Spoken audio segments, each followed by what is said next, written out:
Hello and welcome, ladies and gentlemen. This is OrD, that's O-R-D. This is Good as Gold. On Tuesday, May 15th, you can find me, OrD, on YouTube at ORD StarCraft, on Facebook at ORD.SC2, and on Twitter at ORD_SC2. A special shout out to Zeke, that's Z33K, our sponsors for this tournament. Go there for all of your PC tournament gaming needs. And as soon as we get out of that loading screen, we're going to bring everybody into the game. The map will be Core Hall Compound LE. We have a TVT ahead for everyone. It is Ares Chaos against Zefrik. There we go. We are in. We are prepared for action. Prepared for glory. And we see, unfortunately, that we have a backwards display. It will be Zefrik's supply on the left-hand side. He is in the pink. And it will be Ares' Chaos. Chaos. He's in the purple, and his supply is on the right. However, their relative positions on the map are as follows. In the lower left-hand corner of our screen, we have the pink Zefrik. In the upper right-hand corner of the screen, just now building his supply depot, we have the purple Ares Chaos. I'm trying to undulate my voice without getting too loud. I've been watching the VODs and was also told by a few people that apparently I get a little too loud at the beginning, and that kind of feedback is exactly what I need, so please let me know if I can still be heard, if it's annoying, if it's not. These are the kind of things that I need. We have Zefrik doing a lot of little micro with his SCV being prepared to build a Rax. We have Ares Chaos going with his Rax back and inside of his base. We could very well see mech play out of him again, as this is what he went for. That's an early refinery. Well, no, it's a I need gas early refinery timing. So it's not necessarily an early gas. We have Zefrik with the early denial of information. That could mean anything from an early expansion to cheese, to the fact that he's going to go AFK. That literally could mean anything, and that is why a lot of players get frustrated when their opponent walls off early. I like to do it a lot in TVT matchups because it's pretty effective to go Banshee in TVT, especially if you don't go Cloak. Because Banshee can get in before they have detection, and then they have to make sure that, oh, maybe he's going to build another Banshee, and maybe he had detection, or that Banshee he managed to keep alive, and it's a lot to think about. I don't find them very effective against Protoss. I know that they can be, however, the timing window is a little different. It's a little late game, or rather, it's a little later in the game. Around the 16-minute mark, actually, is when a lot of GSL level players will do that. We have, there is Chaos just saying, that's fine, Zefrik, come on in, check out, learn everything you want. The fact that I don't have an expansion, the fact that I'm laying down, what is it, is he going to click? I don't think that he clicked. Oh, no, there we see his click. He realizes that that is indeed a factory, and actually gets to see the tech lab as well before the Marine finally does kill him. He also was able to tell that there was only one gas taken thus far.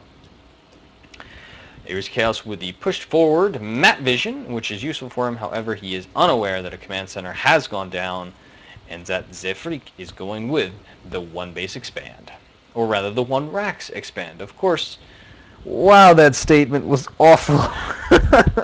The one base expand play. It's innovative. I've never seen it before.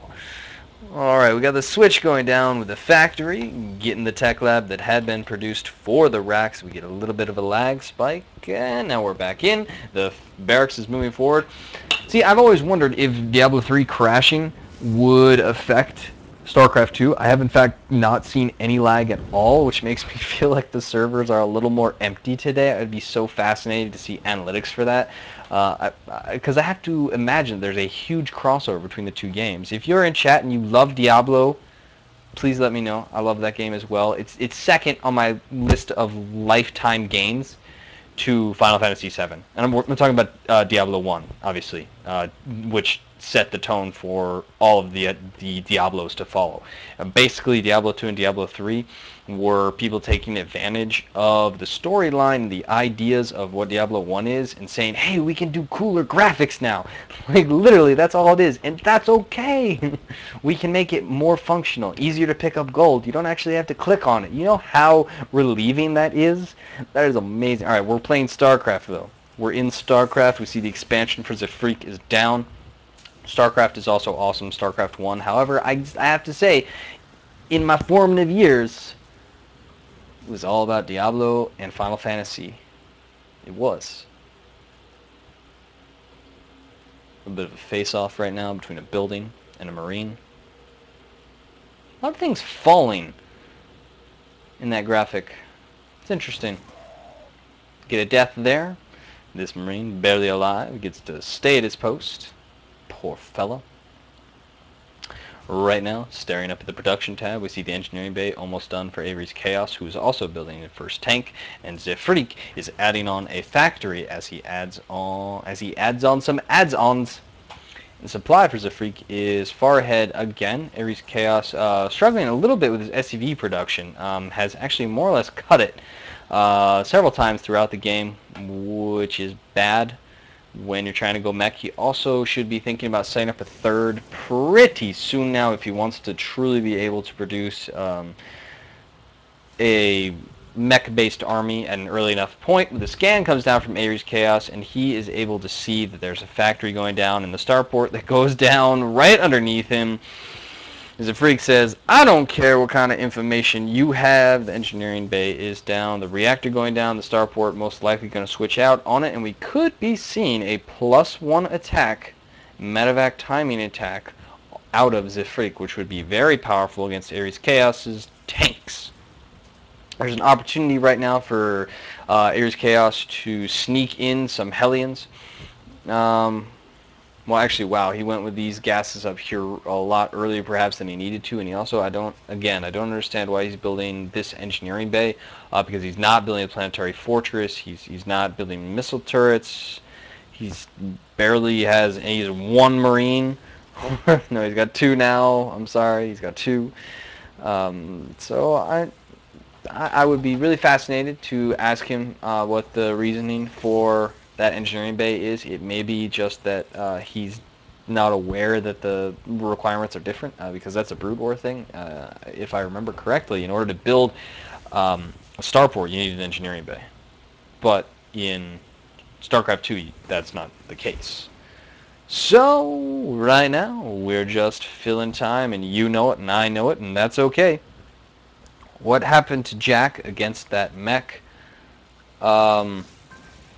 Jack crushed it, actually, with just a contain that forced Chaos to stay on 2 bases. Unfortunately, Jack had to go to bed.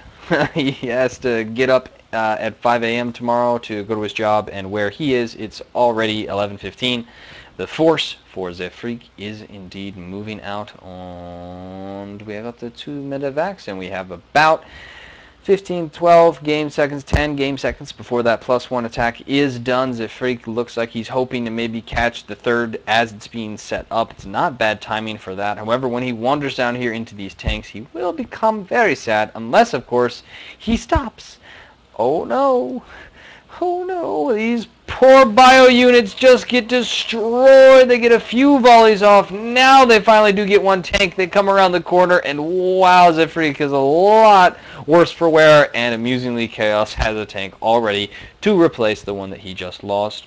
Zefreak pushes back and could take the opportunity to set up a third. Oh my god, says Zefreak, who also has oversaturation.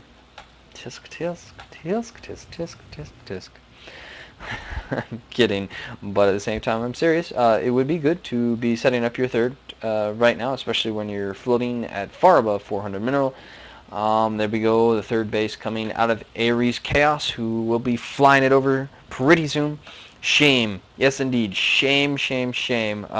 Or you could also be saying that it is a shame that Chaos lost to Jack, and then Jack had to go to sleep. I know, it's terrible. Who has real jobs that make you wake up at early hours? That make you? I should add that PJ Schneider is a morning person, and I'm not. Not at all. So feel for me, please. The third base is being harassed by a Hellion. Amusingly, the Hellion is not targeting the SCV. It is instead convinced that it can kill a command center all on its own. A little bit of a force is stemmed back from the Freak. And now, oh, the Hellion does get the SCV finally, and it had an opportunity to run, however, stemmed Marines of that number. Just too much for the Hellion to take. Mr. Chaos, where is your army? It is back up in here. I believe that I may have just missed a drop. Oh my goodness. I'm not sure. It doesn't look like anything's on fire or anything's dead, so I'm not sure why the entire force for Mr. Chaos had been moved back up into the main.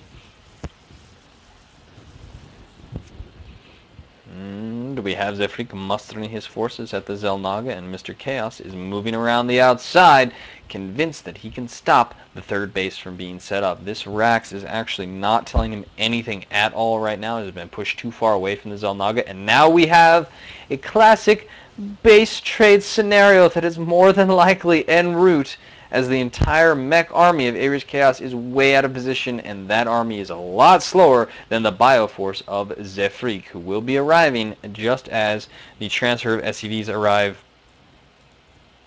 Possibly. I guess not. And now, the cancel could go down. It has one. No, never mind. It does not go down, and the command center dies in a tenth of the time it took to set it up. Oh, okay, there's a Viking and a Thor to take care of it in the air. Wow, though, the tanks felt bad that they couldn't finish that off. The command center for Ares Chaos also dying in almost no time at all. Chaos sets up his siege tank line. Back there, Zefrik, has some units that were in a bad location, and now he pulls them down. Oh, he didn't need to. If he had just stemmed and run back, he could have taken out probably a lot more of those siege tanks as they were unsieged. Now he's moving in with his SCVs at a separate time from when he moved in with his Bioforce, and that is really unfortunate. However, the Bioforce from Zefrik is able to crush Ares Chaos's line. The SCVs are pulled. They go back up to the main. If we can get a few more siege tanks on the high ground, could definitely end up holding this. The Hellions could probably run by here and just kill off all the SCVs that are anywhere and everywhere, and therefore stop any more production cycles. Well, unless, of course, Zefrik's floating at 2,500 minerals. The Bioforce is up and inside Ares Chaos's base. However, there are a ton of SCVs. There are a few Hellions. If everything is combined and attacks it at the same moment, this force will be crushed. This game looking very much in Ares Chaos's hands as long as he pays attention, and if only he had more than one Thor to kill floating buildings. A lot of SCVs now, a lot more units being produced for Zefrik as Ares Chaos looks like he committed his Hellions by themselves and is in fact not paying attention to his base at all, has not lifted anything off. He's got one SCV out here. He's got 400 minerals. This SCV could be running somewhere and building a command center. This very much is a base trade scenario. Now the tank's finally moving forward. The scan going down up high and a lot of Bioforces being lost. Now the SCVs try to get a timing at which the tanks were unsieged. Unfortunately, that's completely thwarted. Now that there's no supply depot there, the Hellions could run up and in. Zefrik says, LOL, this game is not over because Chaos has not rebuilt anything, although I will say Zefrik's force is really tiny and they're dancing in the base.